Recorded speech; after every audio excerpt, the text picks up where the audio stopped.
Hey guys, welcome back our channel plastic with Amit Daksh. हमारे channel में आपको स्वागत है वंस अगेन। आज हम बात करते हैं आपके इंजीनियरिंग प्लास्टिक। ये भी हमारे प्लास्टिक का क्लासिफिकेशन है। आज इसी के बारे में बात करते हैं। देखिए, इंजीनियरिंग प्लास्टिक क्या होती है, आज इसके बारे में डिस्कस करते हैं। अगर आपने मेरे प्रीवियस वीडियो नहीं देखा तो जरूर जाके देखिए, वो देखेंगे तभी आपको वीडियो समझ में आएगी। कमोडिटी प्लास्टिक क्या होती है वो आपको आई बटन में दिख जाएगी या वीडियो के एंड में आपको दिख जाएगी। देखिए, आज हम बात करते हैं कि इंजीनियरिंग प्लास्टिक क्या होती है। देखिए, इंजीनियरिंग प्लास्टिक हमारा प्लास्टिक का क्लासिफिकेशन ही है, ठीक है। कमोडिटी प्लास्टिक के बारे में हमने पढ़ा था कि कौन सी प्लास्टिक होती है जो हमारी चीप इन कॉस्ट होती है और हमारे मल्टीपर्पज की यूज होती है, वाइड वैरायटी में यूज होती हैं।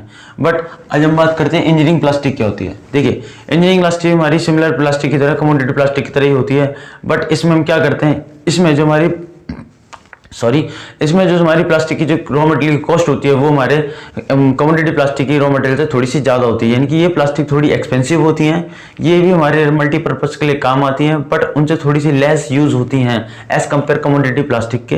ये भी यूज़ होती हैं और इसके जनरल पर्पज़ की जगह साथ साथ हम इसको ऐसी जगह पे यूज़ करते हैं जहाँ पे हमारा डेली लाइफ में यूज नहीं होता, बट उसे हमारे डेली लाइफ में इंक्लूड करते हैं। जैसे कि आपके ऑटोमोबाइल्स के पार्ट्स हो गए, ठीक है, और आपके डेली यूजेज में आने वाली थिंग्स होगी, उनके जो पार्ट्स बनते हैं उन सब चीज़ों में ये यूज़ किए जाते हैं। ये हमारे इंजीनियरिंग प्लास्टिक होती है, इनका जो मेल्टिंग टेम्परेचर होता है एज कम्पेयर कमोडिटी प्लास्टिक के ज़्यादा होता है, ठीक है, और इनकी थर्मल डिग्रेडेशन प्रॉपर्टी भी कमोडिटी प्लास्टिक से ज़्यादा होती है। और एज वेल एज जब इनकी थर्मल प्रॉपर्टी अच्छी होती है, इनका स्ट्रक्चर वेल डिफाइन होता है एज कम्पेयर कमोडिटी प्लास्टिक के, तो इनकी मैकेनिकल प्रॉपर्टी काफ़ी अच्छी होती है। इंजीनियरिंग प्लास्टिक में इसलिए बोला गया क्योंकि ये इंजीनियरिंग पर्पज़ के लिए सबसे ज़्यादा यूज़ की जाती है प्लास्टिक है। ये जो प्लास्टिक की होती हैं सारी की सारी थोड़ी सी टफ इन नेचर होती हैं और अपनी टेम्परेचर के साथ साथ प्रॉपर्टी चेंज करके अपने अंदर नई वेराइटी को इंक्लूड करती हैं सारी इंजीनियरिंग प्लास्टिक। इनकी सबसे ज़्यादा ग्रेड होती है इंजीनियरिंग प्लास्टिक की, सब डिफरेंट तरह की ग्रेड होती हैं। जैसे जैसे ग्रेड बदलती है वैसे वैसे इनकी प्रॉपर्टी भी बदलती है। कई तरह की ग्रेड होती है, ये डिपेंड करते हैं कौन सा मटेरियल हम यूज़ कर रहे हैं उसके ऊपर, ठीक है। जो हमारी कमोडिटी प्लास्टिक होती है उसमें हम क्या करते थे कि कमोडिटी प्लास्टिक हमारा क्या था, हमारा बायोइलेक्ट्रिक सबसे ज़्यादा क्रिएट होता है, यानी बायोमास सबसे ज़्यादा क्रिएट होता था। बट ये जो इंजीनियरिंग प्लास्टिक है इनका बायोमास क्रिएट नहीं होता है एज कम्पेयर कमोडिटी प्लास्टिक के कम होता है, बायोमास कम लेस होता है। और हम क्या करते हैं, ये जो हमारी प्लास्टिक की होती है यानी कि इंजीनियरिंग प्लास्टिक, ये हमारी क्रिटिकल पर्पज़ के लिए यूज़ की जाती है। यानी कि नॉर्मली जैसे हमारा कमोडिटी प्लास्टिक क्या था, छोटे छोटे हल्के पीस थे, या फिर हम पैकिंग के लिए, रैपर के लिए सबसे यूज़ कर लेते हैं, जिससे हमारा बायोमास और पॉल्यूशन क्रिएट होता है। बट जिनके लिए होता है थोड़े हैवी वर्क के लिए होता है, यानी कि जिनमें हैवी वेट होता है, जैसे आपके ऑटोमोबाइल्स के पार्ट्स हो गए, ठीक है, इलेक्ट्रिकल के पार्ट्स हो गए, ये सब सारी चीज़ें क्या हैं, ये इलेक्ट्रॉनिक गैजेट्स के पार्ट्स हो गए, तो इन्हीं इंजीनियरिंग प्लास्टिक से बनते हैं। तो ये प्लास्टिक थोड़ी हैवी होती है, इनकी डेंसिटी ज़्यादा होती है इन मटेरियलों की, और इनसे कई सारी प्रॉपर्टी अच्छी होती है, इनकी स्ट्रेंथ भी काफ़ी अच्छी होती है, और इनसे बना प्रोडक्ट भी कमोडिटी प्लास्टिक से अच्छा होता है, ठीक है। कमोडिटी प्लास्टिक जो हमारी प्लास्टिक थी वो हमारी नॉर्मल पर्पस, जनरल पर्पस काम आ जाती, हम इसको जनरल पर्पस के साथ साथ थोड़ा सा मोर यूज़ कर सकते हैं। ये हमारे इंजीनियरिंग प्लास्टिक होती है, ठीक है।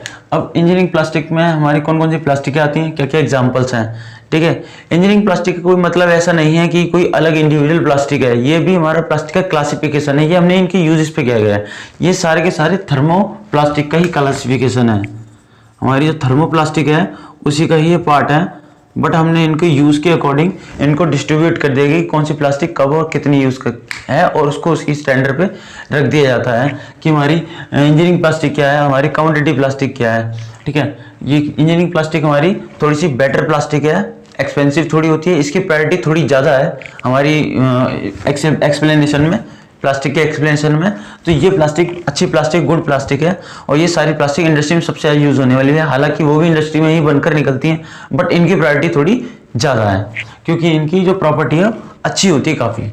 कौन कौन सी, जैसे मैंने कुछ एग्जांपल ले लेता हूँ, सर्टेन एग्जांपल हैं। ABS हो गया, देखिए सबसे ज़्यादा ABS की बहुत ग्रेड आती हैं, इसकी प्रॉपर्टी सबसे ज़्यादा बदलती हैं, सबसे ज़्यादा बदलती है इसकी ग्रेड बदलने पे, ठीक है। नायलॉन हो गया, PVT हो गया, PET हो गया, PU हो गया, ये सारी की सारी क्या प्लास्टिक है, ये सारी की सारी थर्मोप्लास्टिक है सारी की सारी। बट ये आप देख सकते हैं ये जो प्लास्टिक है ये थोड़े से ज़्यादा टेम्परेचर वाली हैं एज कम्पेयर कमोडिटी प्लास्टिक के, और आप देख सकते हैं। और ये हमारी प्लास्टिक थोड़ी सी इनकी डेंसिटी ज़्यादा है और इनकी जो हमारी मैकेनिकल प्रॉपर्टी है एज कम्पेयर कमोडिटी प्लास्टिक ये भी उनसे ज़्यादा है, इसीलिए हमें इंजीनियरिंग प्लास्टिक में इन्हें रखा गया है। ठीक है, जैसे ये देख सकते हैं आपके रिमोट बनते हैं, बॉटल्स बनती है, नाइटेड क्लॉथ बनते हैं, वेसल्स बनते हैं। वेसल्स यानी कि प्लास्टिक के जो बर्तन होते हैं, ये सब क्या है, ये हमारे किससे बनते हैं, ये हमारे सब इंजीनियरिंग प्लास्टिक से बनते हैं। इंजीनियरिंग प्लास्टिक बेसिकली वो प्लास्टिक है जिनकी डेंसिटी, टेम्परेचर, मैकेनिकल प्रॉपर्टी, जी थर्मल डिग्रेडेशन इन सबसे ज़्यादा होती है कमोडिटी प्लास्टिक एज कम्पेयर उनके, और इनका बायोमास क्रिएट नहीं होता है होता है बट एज लेस होता है एज कम्पेयर कमोडिटी प्लास्टिक के। तो इसीलिए इंजीनियरिंग प्लास्टिक ये गुड प्लास्टिक्स होती हैं, इसीलिए हम सबसे ज़्यादा वर्केबल प्लास्टिक मानते हैं इनको, और इंजीनियरिंग प्लास्टिक बेस्ट प्लास्टिक हमारी प्रोसेसिंग के लिए। तो ये था हमारा इंजीनियरिंग प्लास्टिक। आज के लिए इतना ही, थैंक यू।